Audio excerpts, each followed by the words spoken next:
Hi, I'm Dr. Keith Graham from the School of Teacher Education at National Taiwan Normal University. Welcome to my office hours. If I ranked the questions I receive about bilingual education in Taiwan, by far the most frequently asked one is this: how do I decide when to use Chinese and when to use English? There are several angles from which this question can be answered. The first place someone with this question might look is government recommendations or policy. If you look at the Academic Year 113 Bilingual Project document for elementary and junior high school, the Ministry of Education quite clearly lays out their recommendation that core content be mainly taught through Chinese and that an English or English-Mandarin bilingual approach can be taken for procedures and extension activities. From this perspective, if we break a lesson into three parts: the preparation stage, which works with student background knowledge, the development stage,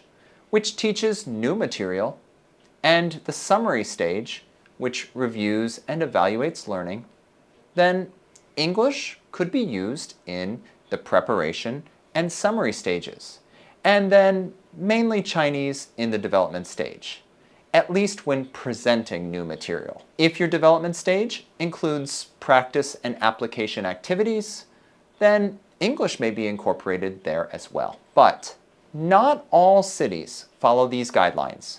So what are some other ways we can consider the language use question? Another possible and probably the most common way to decide when to use English and when to use Chinese is to base that decision on students' English proficiency levels. A teacher taking this approach would look at their lesson and decide which parts of the lesson can be presented in English in a manner students can understand and which parts cannot. To successfully take this approach, teachers will need a good level of language awareness. They will need to know what students at various proficiency levels can do with language. And they will also need to know how to adapt their own content language to fit these needs. This adaptation may be at the word level, the sentence level, or even the discourse level. Teachers who have a good understanding of how language is organized at that discourse level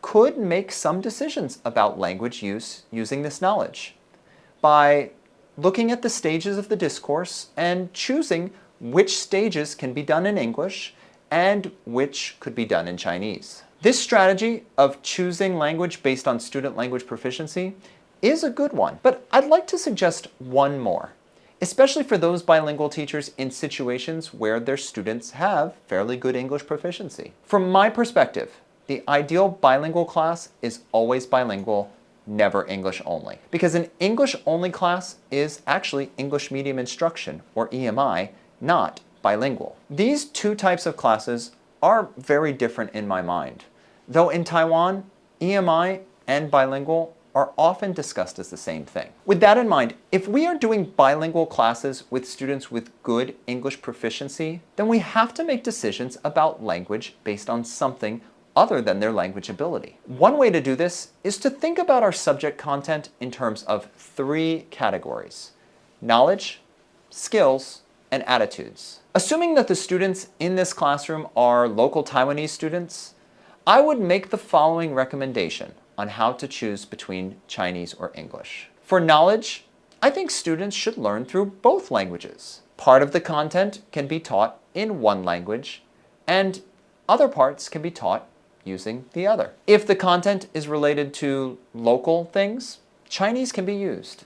If it is more of a global issue, the choice then might be English. If it's just general knowledge, then balancing both languages is ideal. For skills, the language choice could be based on what the skill is and when and where it will be used. If students will need to perform these skills in international contexts in the future, like being in a science lab with people from around the world, then maybe the skill should be in English. If the skill will only be performed locally, then consider Chinese or maybe even one of the other national languages. Finally, for attitudes, I recommend only using Mandarin Chinese or a national language. Again, I'm answering this under the assumption that the students are local Taiwanese. I think when we discuss attitudes in our subject areas, these issues are often related to identity in ways that the other two categories, knowledge and skills, are not. For this reason, even if the students could learn and discuss these attitudes in English, I'm not sure teachers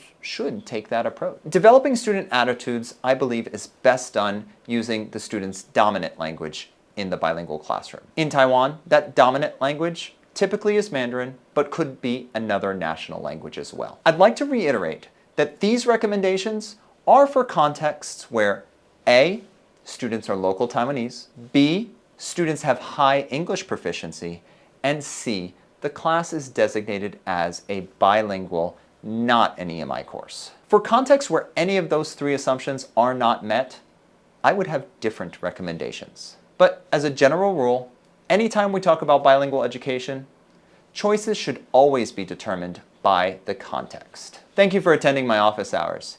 If you have a question that you'd like me to answer on this channel, send me an email at kmgraham@ntnu.edu.tw. I'll see you next time.